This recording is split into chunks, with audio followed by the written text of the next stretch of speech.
Today we continue with our transition to inferential statistics, and I'm going to focus today on the central limit theorem, especially as it applies to proportions. Here's a reminder of some key notation I introduced in the previous lecture. I'm not going to take any time to talk about that. I do want to focus, however, on some additional key notation that I did not really define that well in the previous lecture. So notice that we have a mean and standard deviation notation for the sampling distribution of sample means. They're denoted with a subscript of x bar applied to mu and sigma respectively. However, because it's easy to confuse the sigma notation with a population standard deviation, we're going to instead call the standard deviation for a sampling distribution the standard error. So the standard error for sample means would be denoted as capital SE with an x bar subscript. Correspondingly, we have the same kind of notation for the sampling distribution of sample proportions. And again, because it is so easy to confuse the notation for the sigma with a population standard deviation, we're going to again call the standard deviation for a sampling distribution the standard error. And so for sample proportions, that would be denoted as capital SE with a p hat. Now here's one more reminder of what we looked at last time. You may recall that we started talking about the fact that we are interested in population parameters. But those are difficult to find because the populations are typically too large. And so therefore we start thinking about whether we can use sample statistics in order to estimate a population parameter. And the key question was, well, how do we know that sample statistics will work? How do we know that they're going to estimate our population parameter adequately? And we found at least a partial answer last time to that question. We do think that sample means, variances, and proportions can serve as suitable estimators of the corresponding population parameters. And we also saw that sample medians and standard deviations do not serve as suitable estimators of the corresponding population parameters. So today we're going to focus on how we go about estimating population proportions. Here's the scenario we'll start with. Suppose the proportion of American adults who support the expansion of solar energy is 88 hundredths. That is 88%. That represents our parameter of interest. Now, keep in mind what's behind this scenario. There's a whole bunch of yeses and no answers that must have been provided by American adults, and we took a proportion of the yeses out of all the responses in order to arrive at the 88% value.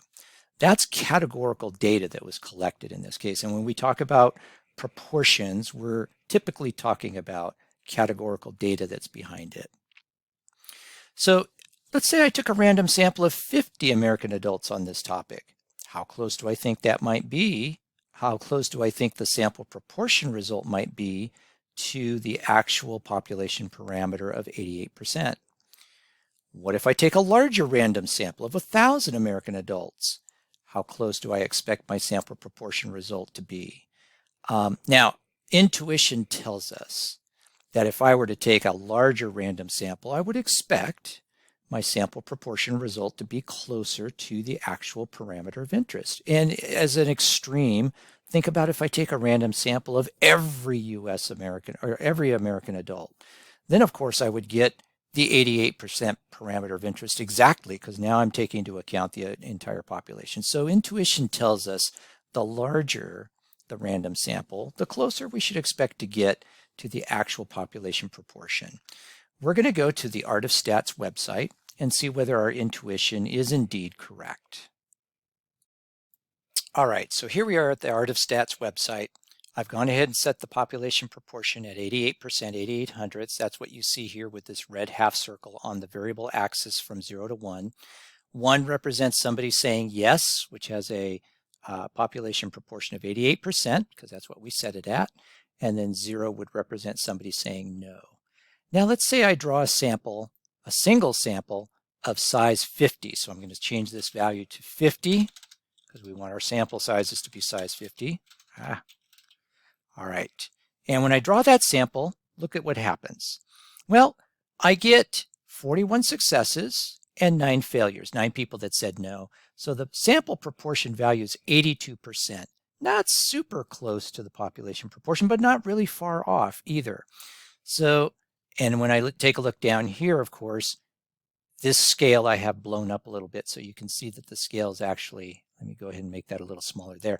It's still, yeah, it's a little bit far away from the population proportion for the sample proportion that we have plotted. Now let's say I take 10,000 samples of size 50, 10,000 random samples of size 50. Let's see what happens when I do that down below under the sampling distribution of sample proportions. So I take my 10,000 samples and look at what's happening here. It's a left skewed distribution, there's no doubt about that, but notice where the center, the mean value of the sampling distribution of sample proportions, the mean value of that particular distribution is looking like it's almost right on top of the population proportion of 88% that we had given up at the top. And when we take a look down below at the summary statistics for this sampling distribution of sample proportions, we see that the mean value is indeed really close to 88%. It's only off in the thousandths place. So this sampling distribution of sample proportions is targeting, the mean of that distribution is targeting the population proportion value. Now we know that this is not actually a normal distribution, it's a binomial distribution, which makes sense because we're dealing with categorical data that was a result of a binomial experiment. So that makes sense that it's a binomial distribution. Now, let's see what happens when we increase the sample size to 1,000. Let's do that. And again, this is still for the same 10,000 cases that we were looking at. Notice what happens here.